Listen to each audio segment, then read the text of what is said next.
தோட்டியாட்டில் ஒரு ஆட்டோ மறைஞ்சு கிடக்கு பேர் இந்த ஆக்சிடென்ட்.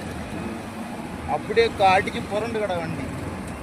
அதே மாதிரி தோட்டியோட தாண்டி கிட்ட தெரியுமா, காபி ஷாப் தெரியுமா, அது கிட்ட ஒரு ஆக்சிடென்ட். லாரி ரெண்டு ஒண்ணுமே கிடையாது. நான் போகும்போது ஒன்றும் இல்லை, வரும்போது அப்படி கிடையாது.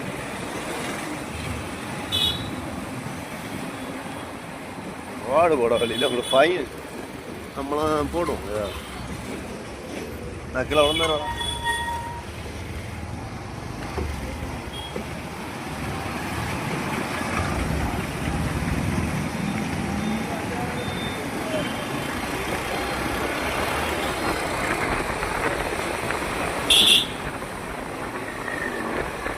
வார்டு போட வழியில் தெருவு ஃபைன் மட்டும் கலெக்ஷன் பண்ண